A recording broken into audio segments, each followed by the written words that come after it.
কার সাহসে বলছে এসে কি মাইক বন্ধ করে দাও, এখানে মাইক চলবে না, আজান হচ্ছে? এই সাহসটা কোথা থেকে পেয়েছে? এটার পেছনে তো এটা বুঝতে হবে, এটা কারা করাচ্ছে, কেন হচ্ছে।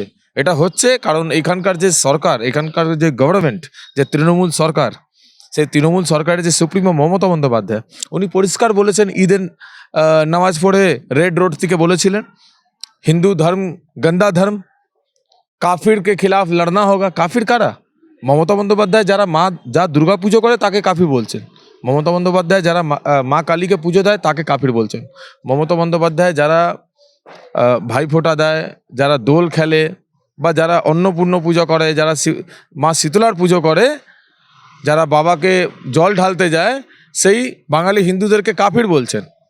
কদিন আগে তো উনি ধর্মতলা থেকে মঞ্চ থেকে বলেছেন, যদি একবার যদি ওদেরকে যদি হ্যাঁ বলে দিলেও এক সেকেন্ডের মধ্যে মজা দেখিয়ে দেবে তোমাদের, 12টা বেজে যাবে।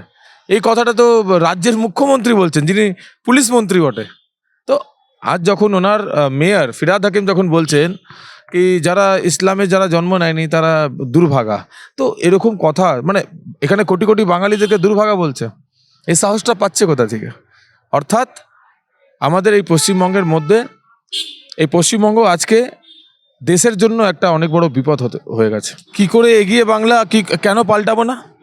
আজ মমতা বন্দ্যোপাধ্যায় যখন 2011 সালের আগে চেঁচিয়ে চেঁচিয়ে বলে বেড়াতেন কি সিপিএমের 34 বছরের শাসনে 1,90,000 কোটি টাকা, প্রায় 2 লক্ষ কোটি টাকা এই পশ্চিমবঙ্গ রাজ্যবাসীদের উপর ধার দেনা হয়ে গেছে। আজ আমি জিজ্ঞেস করছি, তৃণমূল কংগ্রেস যারা করেন, যারা ছুটি চাটেন, তাদেরকে আমি প্রশ্ন করছি, আমি মমতা বন্দ্যোপাধ্যায়কে জিজ্ঞেস করছি কি বলুন, বলার সাহস আছে? বলুন কত টাকা ওই লোনটা, কতটা আপনারা মিটিয়েছেন? সেই 2 লক্ষ কোটি টাকা কতটা মিটিয়েছেন? শুনলে অবাক হবেন, প্রায় 8 লক্ষ কোটি টাকা। 2 লক্ষ কোটি টাকা থেকে 8 লক্ষ কোটি টাকা ধার দেনা চলে গেছে। পুরো পশ্চিমবঙ্গ অর্থনীতি শেষ করে দিয়েছে মমতা বন্দ্যোপাধ্যায়। কেন বলবো না পাল্টানো দরকার? আজ যখন আরজি করে, যখন আমাদের ডক্টর বোনকে যখন ধর্ষিতা হতে হয়, আর তার মৃতদেহকে তড়িঘড়িতে চাপ দিয়ে সেখানে তৃণমূলের কাউন্সিলররা মিলে তাকে পুড়িয়ে দিচ্ছে, সেখানে প্রমাণ লোপাট করা হচ্ছে। যারা অ্যারেস্ট হয়েছে তারা সব কটা তৃণমূলের নেতা, তারা তৃণমূলের আমলা।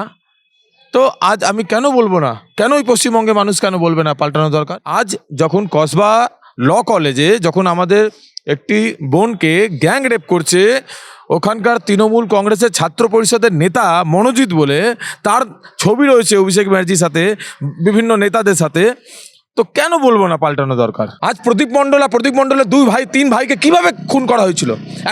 একজনের মাথায় ভুজালি ঢুকিয়ে, একজনের মাথায় গুলি চালিয়ে, তারপরে ছোট ছোট পিস করে নদীতে ভাসিয়ে দিয়েছে।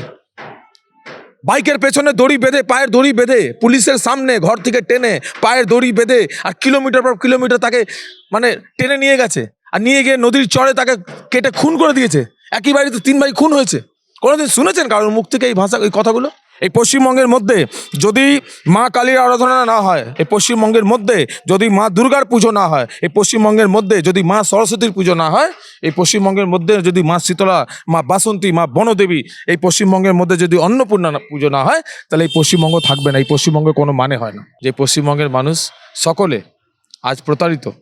আজ পুলিশের দ্বারা হোক, বা নেতা মন্ত্রীদের দ্বারা হোক, বা সরকারি ডিপার্টমেন্টে হোক, যারা চাকরি প্রার্থী তারা গত 4 বছর 5 বছর ধরে, আরও বেশি, তারা আন্দোলন লড়াই করে তারা কোনো রকম কোনো নিষ্পত্তি পায়নি। সেই চাকরি প্রার্থীদের সাথে ন্যায় করতে হবে।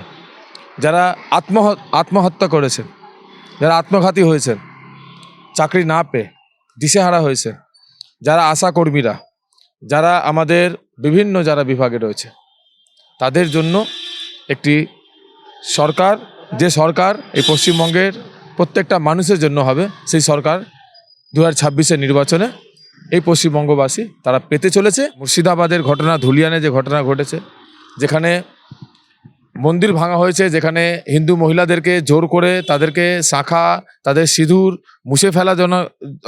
মুছে ফেলা দেওয়ার জন্য তাদেরকে বলা হয়েছে।